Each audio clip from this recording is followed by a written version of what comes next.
बच्चों for a change आज हम लोग सुनेंगे श्रेया की कहानी। आज हम कोई मैथ्स का कॉन्सेप्ट नहीं कर रहे हैं। आज हम श्रेया की कहानी सुनेंगे। श्रेया क्लास 8 से ही अलजेब्रा से डरती थी, भागती थी, बचने की कोशिश करती थी जितना हो सके। जब नाइन्थ में आई तो एट्थ वाली आइडेंटिटीज वैसे ही उसको मुश्किल लगती थी। नाइन्थ वाली आइडेंटिटीज ने तो उसका ऑलमोस्ट मानो दम ही निकाल दिया हो। इतनी बड़ी बड़ी आइडेंटिटीज, इनको देखकर श्रेया और डरने लगी। अब इस सिचुएशन में क्या है कि अब श्रेया इनसे कब तक भागेगी, कब तक बचेगी। जब तक भागती रहेगी, परेशान होती रहेगी, मार्क्स करते रहेंगे। तो श्रेया की हेल्प करने के लिए मैंने बनाया है ये वीडियो। और ऐसी ये कहानी सिर्फ श्रेया की नहीं है, ऐसे बहुत सारे स्टूडेंट्स की ये कहानी है जो कि आइडेंटिटी से डरते हैं, अलजेब्रा से डरते हैं, या फिर पसंद नहीं करते हैं, या भागते हैं। There could be different different terms, but ultimately अगर बोला जाए तो they feel that they are not good in algebra, and to be more specific they are not doing good in the algebraic identities. तो चलिए आज हम 5 ऐसे मंत्रा सीखेंगे। अगर कोई स्टूडेंट इन 5 बातों का ध्यान रखता है, will never ever suffer in this particular topic in algebraic identities। कभी मिस्टेक नहीं करेगा, वो कभी भी इससे भागेगा, डरेगा, बचेगा नहीं, और कभी भी उसको ये फील नहीं होगा कि ये टॉपिक मेरा वीक टॉपिक है और मुझे समझ में नहीं आ रहा कि इसको क्या करना चाहिए। आज की बात कोई भी बच्चा ये नहीं कह पाएगा। तो चलिए दोस्तों, मेरा नाम है अंकुर अग्रवाल और हम बात करते हैं summary lesson of algebraic identities। Essentials to be mastered, ये 5 एसेंशियल है जिनको हर बच्चे को मास्टर कर लेना चाहिए। The basic concept mastery, the square root mastery, the two forms that is expanded in the factorized form, perfect understanding of the concepts, and tame the fear of mistakes। ये 5 चीजें अगर कोई बच्चा करता है तो वो मास्टर कर सकता है। एक एक करके बात करते हैं। The first thing is mastering the basic concept. ये देखा गया है कि जिन बच्चों के आइडेंटिटीज में प्रॉब्लम है ना, उन बच्चों के बेसिक कॉन्सेप्ट में प्रॉब्लम है। बेसिक कॉन्सेप्ट चाहे वो फ्रैक्शन से रिलेटेड कॉन्सेप्ट हो, इंटीजर से रिलेटेड यानी कि साइन केस से रिलेटेड कॉन्सेप्ट हो, एल्जेब्रिक एक्सप्रेशन अच्छे से नहीं आता है, वहां मिस्टेक करते हैं, और फिर फैक्टराइजेशन में मिस्टेक करते हैं।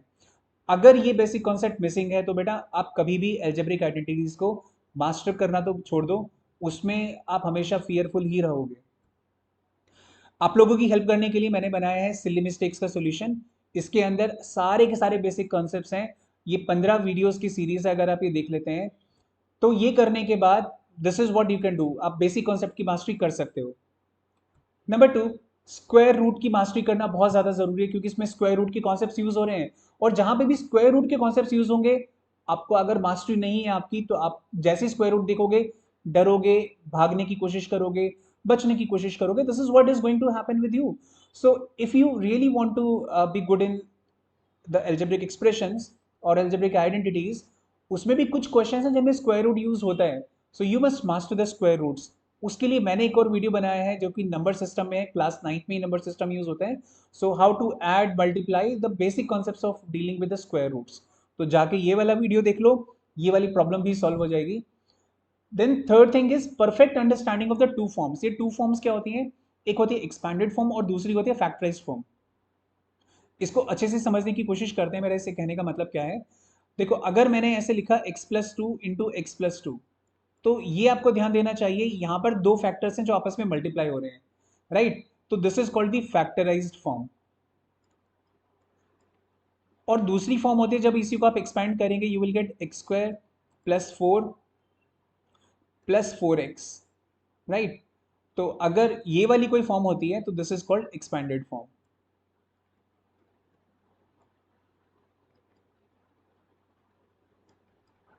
आपको इस बात का ध्यान रखना है, अगर एक्सपैंडेड फॉर्म क्वेश्चन में गिवन है तो क्या बोलेगा? बोलेगा फैक्टराइज करो।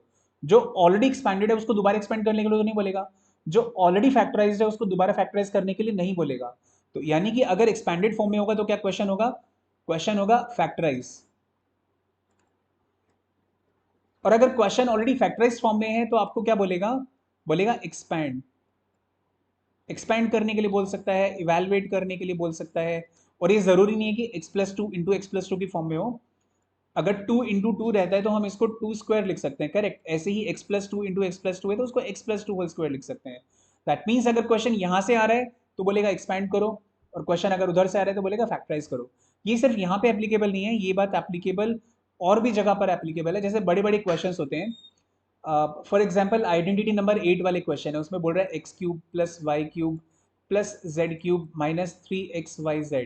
अब ये बताओ ये एक्सपैंडेड फॉर्म है या फैक्टराइज फॉर्म है, ये पहचाना आना चाहिए। ये एक्सपैंडेड फॉर्म है क्योंकि यहाँ पर कोई भी ऐसा समथिंग इंटू समथिंग की फॉर्म में नहीं है।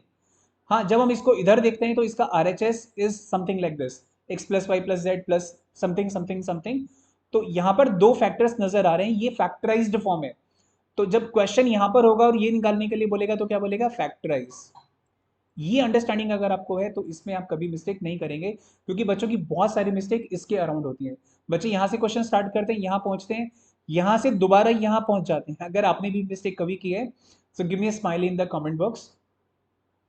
मूविंग फर्दर, तीसरा जो चीज है जो हमें मास्टर कर लेना चाहिए, that is perfect understanding of the concepts. Concept कौन से, आइडेंटिटीज के कॉन्सेप्ट। इस पर्टिकुलर चैप्टर के कॉन्सेप्ट्स को मास्टर कर लेना चाहिए। पॉलिनोमियल्स और आइडेंटिटीज, ये सब कॉन्सेप्ट की मैं बात कर रहा हूँ। So I have the whole chapter, इसका भी मैं लिंक, इसको मैं लिंक कर दूंगा। आप ये पूरा चैप्टर देख सकते हो कि कैसे पॉलिनोमियल के सारे basic concept. This is algebraic identities part 4, part 5, part 3, ऐसी पार्ट 1 और पार्ट 2 भी आपको मिल जाएगा। So there are many videos on the algebraic identities itself, और पूरा का पूरा चैप्टर पॉलिनोमियल से मैंने इसमें कवर कर ही लिया है। So you can, I link it, आप उसको जाके चेक कर सकते हैं एंड अपने कॉन्सेप्ट्स को स्ट्रॉन्ग कर सकते हैं, मास्टर कर सकते हैं। Last but not the least, time your fear of mistake. बच्चों मैं यहाँ पे आपको ये बोलना चाहूंगा कि आपको अपने फियर ऑफ मिस्टेक्स को टेम कर लेना चाहिए। आपको जो भी फियर होता है, अगर मैथ्स को लेके फियर होता है, तो ये फियर कोई जेन्युइन फियर नहीं है। ये फियर तभी होता है जब हमें लगता है कि यार मैं ना मिस्टेक कर दूंगा, और मिस्टेक करूंगा तो क्या होगा, कुछ भी नहीं होगा। अगर आप मिस्टेक करेंगे ना तो मिस्टेक से ही हम सीखते हैं, राइट। तो अगर आपने ये प्रिंसिपल बनाया है कि मैं मिस्टेक करूंगा तो मैं मिस्टेक से डरूंगा नहीं, मैं मिस्टेक से सीखूंगा, so this is the best principle. मैंने आज तक जितने भी स्टूडेंट्स को पढ़ाया है, मैंने हमेशा बच्चों में एक ही चीज इंस्टिल करने की कोशिश की है, if you commit a mistake it's okay, it's perfectly fine. Rather, ऐसा नहीं है कि मैं बोल रहा हूँ चलो तूने खराब काम किया लेकिन चल कोई बात नहीं, no, it's not that. What I am saying, अगर आपने मिस्टेक की है so it's good. Why is good, because we learn from the mistakes. अगर आप मिस्टेक कर रहे हो that means it's a genuine sign that you have been trying, and if you have been trying and you can commit a mistake, and if you learn from that mistake, बात को ध्यान से सुनना है यहाँ पे, what is essential is, the essential thing is you must learn from the mistake, you must take a lesson from the mistake, you must analyze the mistake. What's the pattern of your mistake? Is the mistake at the concept level, or is the mistake at just a silly mistake or just a calculation error? You should try to identify the pattern of the mistake, and उस pattern पे आपको काम करना चाहिए. It may take some time, but I'm telling you, those who have mastered the art of correcting their own mistakes, they like become the champions, right? You can underline this. So you have to master the art of correcting your own mistakes. तो उसको identify करना सीखना पड़ेगा, उसको correct करना सीखना पड़ेगा, and you should never never run from your mistakes. So आज की वीडियो में इतना ही। Keep learning and stay happy. इसके बाद मिलते हैं हम किसी नेक्स्ट चैप्टर में। Bye, take care.